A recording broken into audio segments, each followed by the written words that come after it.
Let me begin by a word of thanks to the President of the Supreme Court of Montenegro, Madame Vesna Medenica, and to the Director General of ICD, Mr. Mark Donfried, for their very kind invitation to me to participate in this symposium and also to arrange and organize it in this beautiful country of the Black Mountains that is Montenegro. It's truly a beautiful place to hold a symposium. Madam President, I also would like to give an apology, probably being the first speaker, to own up to the fact that my paper is a little longer than the time I have for it. And as my husband always teases me, my speeches are like my cooking, always too much and not enough spice.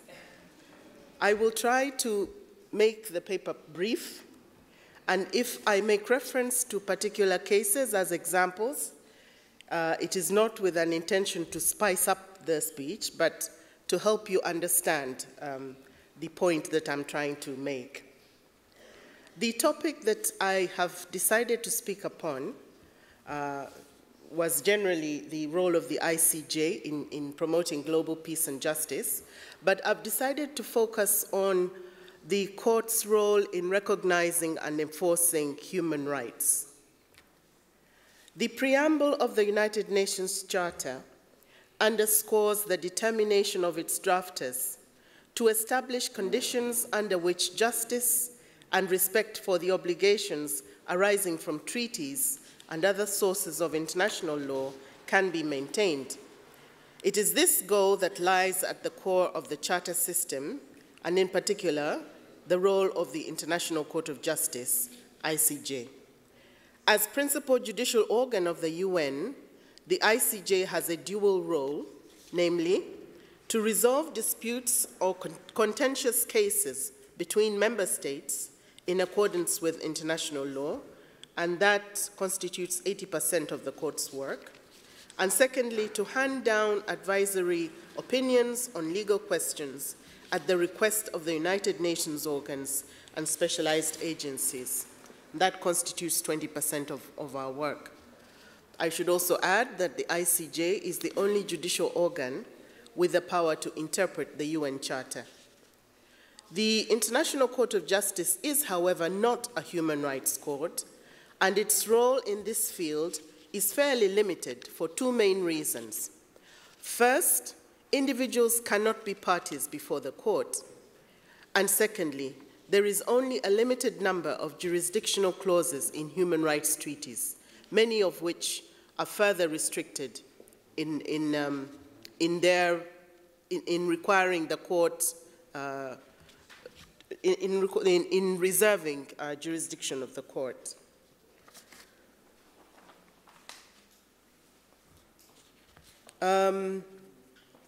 Most recently, in 2011, such procedural preconditions was contained, for example, in the Convention on the Elimination of All Forms of Racial Discrimination.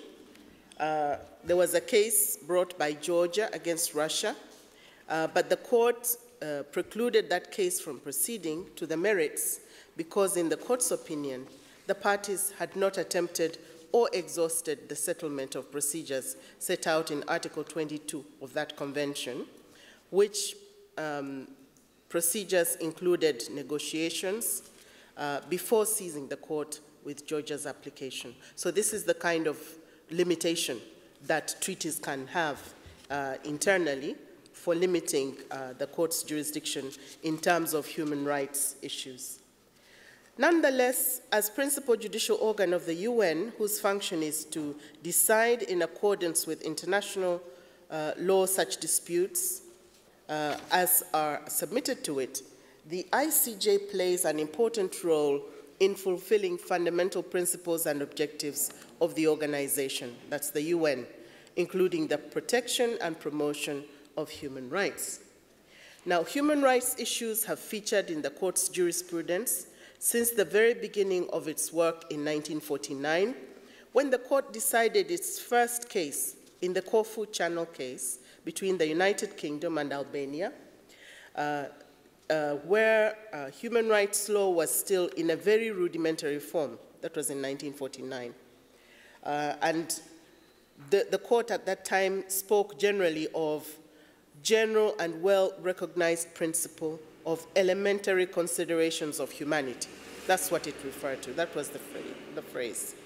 So it took those considerations into account in finding, in that case, that the People's Republic of Albania was responsible under international law for the explosions which occurred in October of 1946 in Albanian waters and for the damage and loss of life that resulted therefrom to the British forces or the UK forces.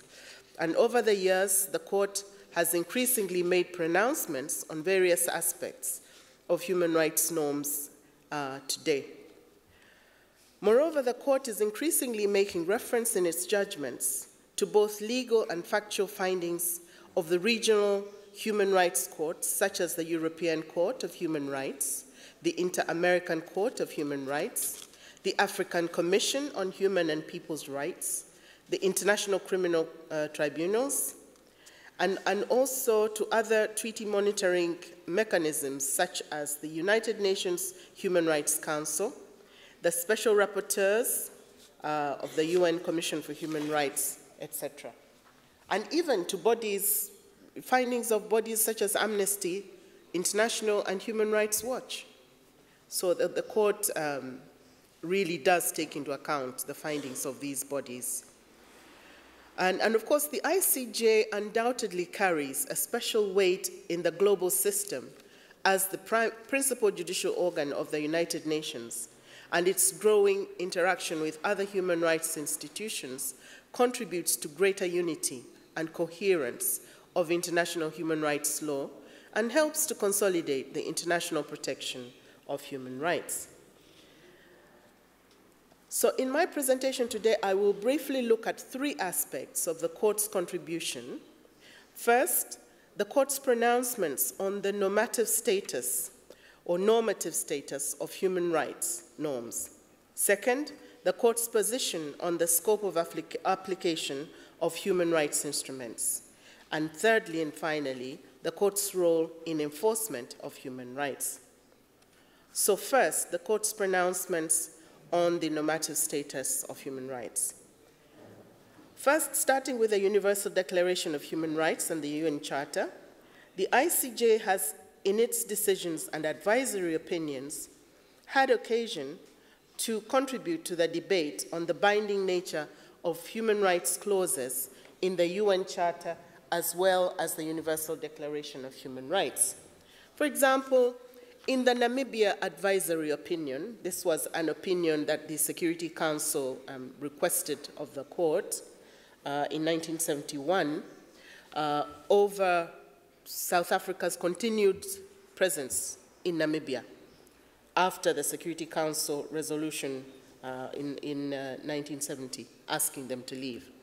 So in that opinion, the court was of the opinion, that's the ICJ, that South Africa's official government policy of apartheid, which sought to establish and enforce against the members of the indigenous population groups distinctions, exclusions, and limitations regarding their participation in certain types of activities, fields of study or training, labor or employment, as well as restrictions or exclusions of residence and movement within large parts of the territory of Southwest Africa, that was Namibia, based exclusively on grounds of race, color, descent, or national or ethnic origin, constituted, quote, a denial of fundamental human rights and was a flagrant violation of the purposes and principles of the United Nations Charter, which charter South Africa, as a former mandatory, had pledged itself to observe and respect. In another case, the Tehran hostages case, where armed Islamic militants acting ostensibly on behalf of the Iranian government attacked and vandalized the US embassy in Tehran and took US diplomatic personnel hostage for several months in order to force the US government to comply with certain demands, including the handing over of the exiled Shah. The court found evidence of ill treatment of the hostages, including being paraded and blindfolded before hostile and chanting crowds, denial of mail or communication, etc. And so, in addition to finding that Iran had, by its conduct towards the hostages, breached its international obligations to the United States under international conventions in force between the two countries, the court held that to wrongfully deprive human beings of their freedom and to subject them to physical constraint in conditions of hardship is in itself manifestly incompatible with the principles of the UN Charter, as well as with fundamental principles of, enunciated in the Universal Declaration of Human Rights. So the second category of norms, human rights norms, are those about which you've heard something this morning, and those are known as obligations erga omnes and jus cogens. These are obligations owed by a state to the international community as a whole, and they are intended to protect and promote the basic values and common interests of all states.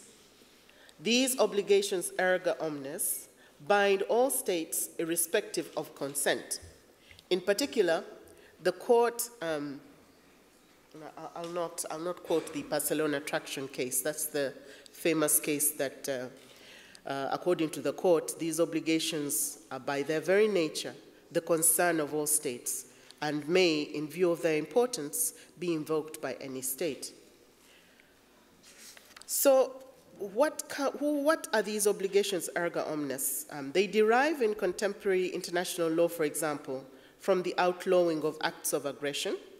The court has defined some of these as, for example, that every state has an obligation to prevent, and if you can't prevent, then to apprehend and prosecute, and to punish the perpetrators of these things, or these acts. So these are the obligations erga omnes: the acts of aggression, acts of genocide, acts of slavery, racial discrimination.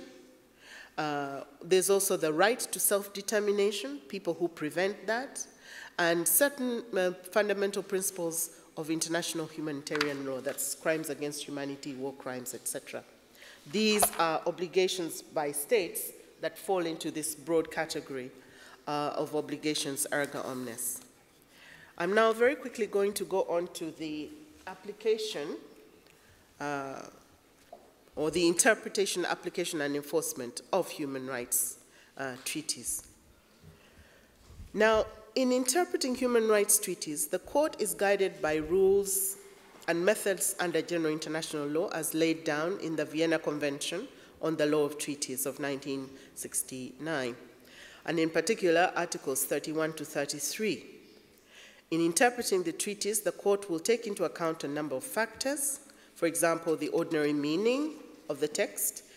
The court will take into the context of the text and the intention of the parties, and in particular, the object and purpose of the treaty.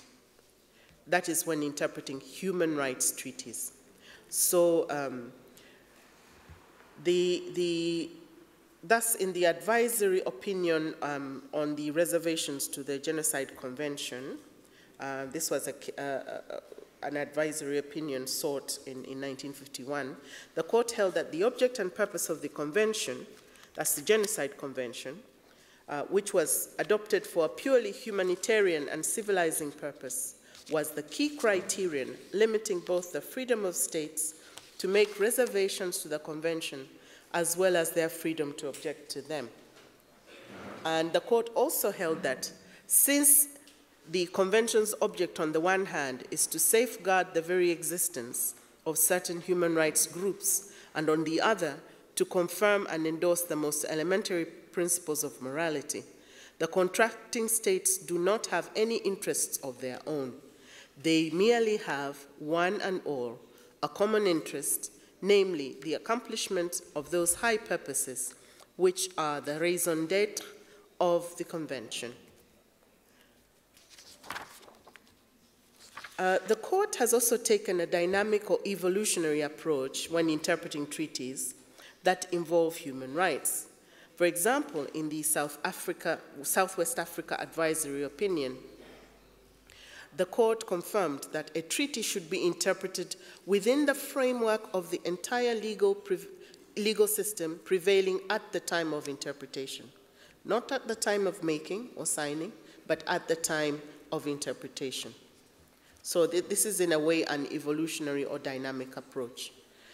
Similarly, the court has, when interpreting human rights texts, favored consistency in interpretation with other international bodies specifically created to administer the treaty. For example, in the Diallo case, this was a case where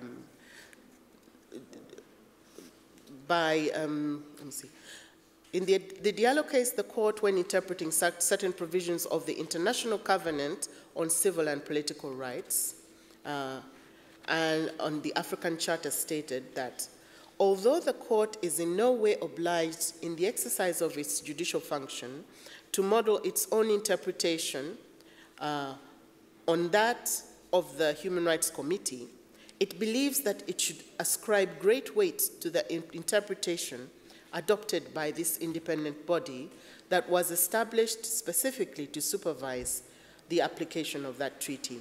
The point here is to achieve the necessary clarity and essential consistency of international law, as well as legal security to both the individual with guaranteed rights and the states obliged to comply with treaty obligations.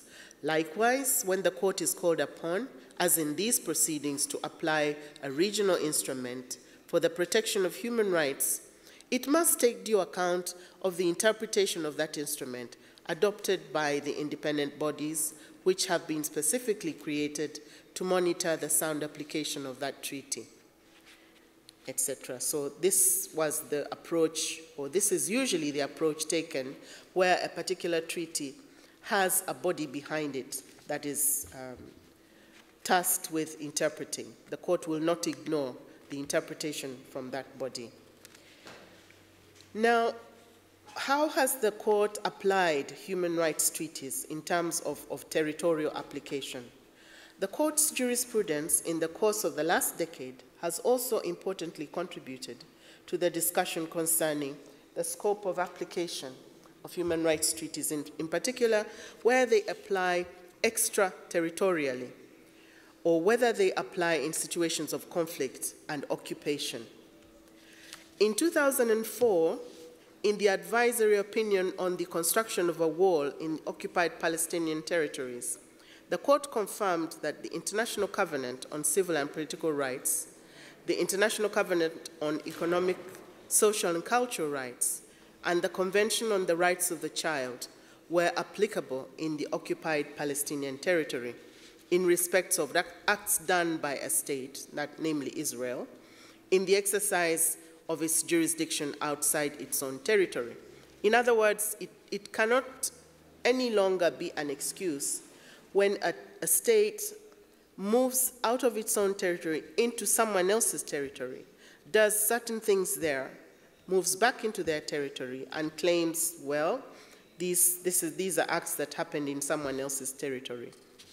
The court very clearly said that state is still bound, whether the acts happened extraterritorially.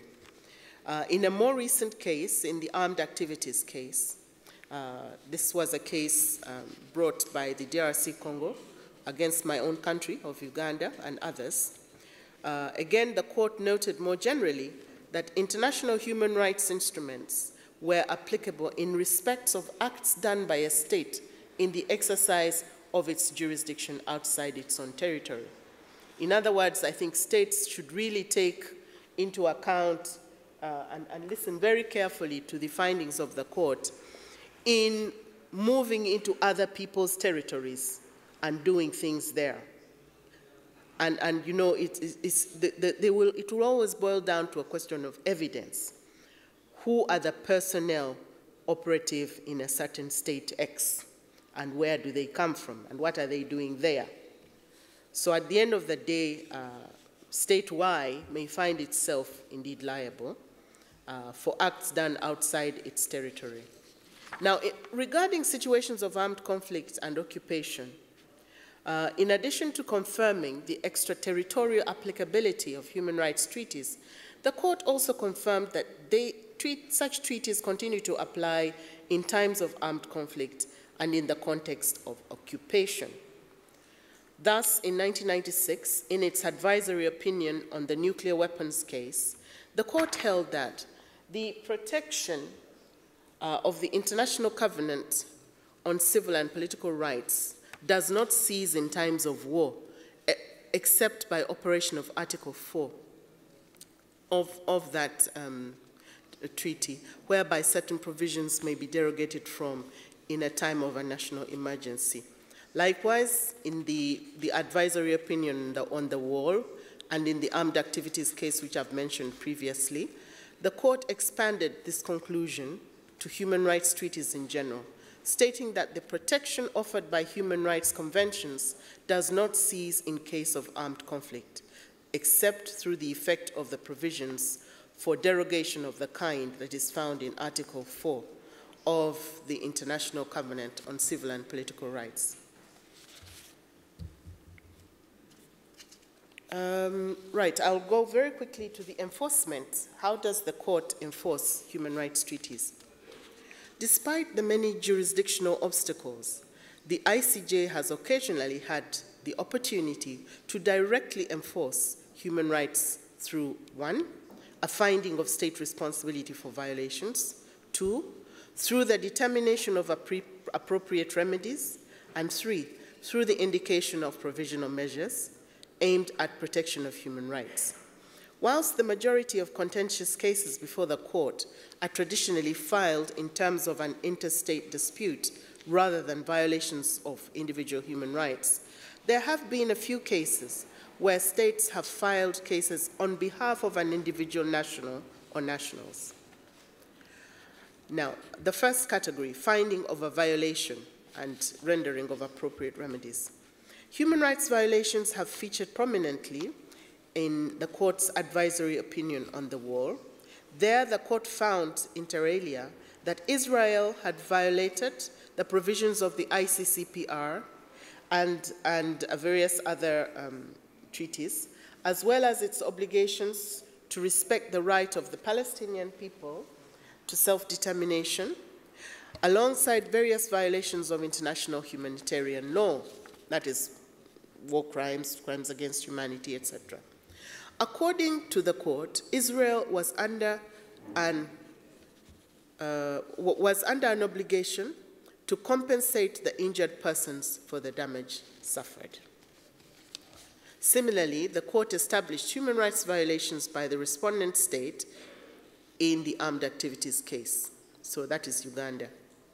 And in 2005, in the genocide case, 2 years later, where the court confirmed that genocide was committed in Srebrenica in 1995 and that Serbia had violated its obligations to prevent and punish genocide under the Genocide Convention.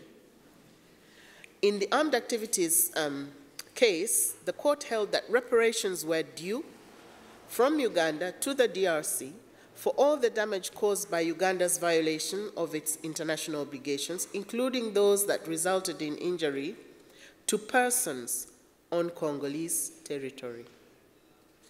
Most recently, in the Diallo case, Guinea filed an application against the DRC Congo on behalf of an individual, one Mr. Diallo, who was a diplomat but also a businessman. He was a Guinean businessman from Guinea, working in the DRC Congo, who was expelled from Congo for whatever reason, but expelled in a way that the court thought violated his human rights. And when the case was filed before the court, the DRC alleged a violation of Mr. Diallo's rights as a result of his arrest, detention, and expulsion. The court held that the DRC had violated the prohibitions on arbitrary arrest, detention, and expulsion under the ICCPR and the ACHPR, as well as Mr. Diallo's right to consular notification under the Vienna Convention on consular rights. And that the DRC is under an obligation to pay Guinea $85,000 for non-material injury suffered by Mr. Diallo, and $10,000 for material injury resulting from these violations. It's interesting to note that in the absence of experience in determining the amount of compensation, the court relied heavily on the practice of other international courts and tribunals, including the European Court of Human Rights, even the UNHRC, and others. Now, in the field of provisional measures, one of the most potent ways in which the ICJ has contributed to the enforcement of human rights has been through the indication of binding provisional measures. In most cases, provisional measures for the protection of human rights were indicated precisely because compliance with those human rights formed the very subject matter of the dispute. In particular, in situations involving imminent risk to human life. However, there have been occasions where the court has indicated such provisional measures even where human rights norms are not strictly part of the subject matter. Thus, in the three famous cases of consular protection, that's the Breard, the Lagrand, and the Avena cases, in each of those cases, the court ordered the United States, as the respondent state, to ensure that the individuals in question who were detained and awaiting on the death row were not executed pending the court's final decision on the merits. Unfortunately, none of the three orders prevented the US authorities from carrying out the planned executions, notwithstanding the court's explicit confirmation in the Legrand case that its orders on provisional measures are legally binding. While recognizing that the Avena constitutes, and this is what the US was saying, that while recognizing that the Avena constitutes an international obligation that binds the US, and the US Supreme Court upheld that neither the ICJ's Avena judgment nor a presidential memorandum issued by President Bush in 2005 was directly enforceable under federal law or capable of precluding state limitations on the filing of successive habeas corpus petitions. Put differently, this meant that Texas was not bound to review and reconsider some of these men's convictions in the absence of a binding federal law, and thereby the Texas effectively undermined the ICJ's judgment in Avena and also its enforcement generally. So in more general terms, the court has ordered one or both parties to ensure the protection of human rights in respect of applicable provisions. And the third way in which the court has enforced human rights is through an order to make full reparation. The court has confirmed that violations of human rights and of humanitarian law create an obligation on the part of the violating states to make full reparation to the concerned state and individuals for damages resulting from such violations. Although in the traditional framework of interstate claims, the injured state remains the sole claimant and recipient of reparation, the court has made it clear that the reparation for human rights violation ultimately accrues to the benefit of individual victims.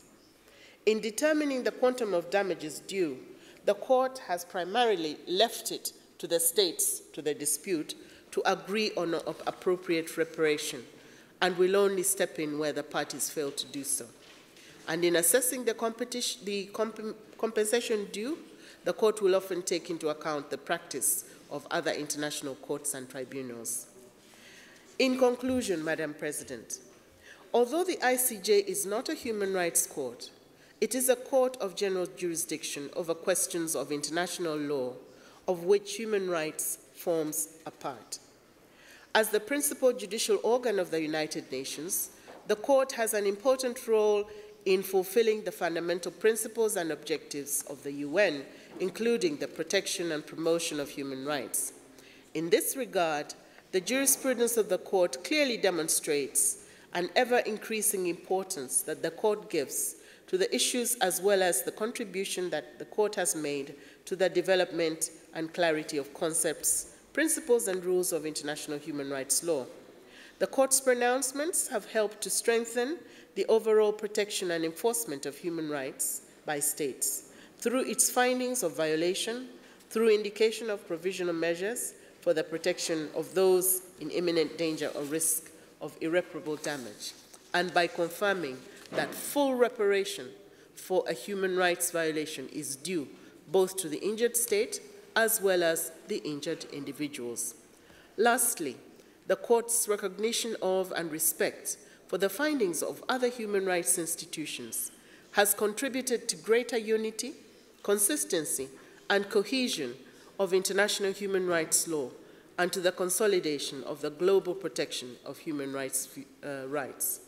In my view, the jurisprudence of the Court confirms uniformity rather than proliferation of views amongst international judicial institutions and other human rights mechanisms, confirming that international human rights law is not a series of fragmented regimes, but rather an increasingly unified, albeit complex, system of rules and mechanisms for international protection of human beings.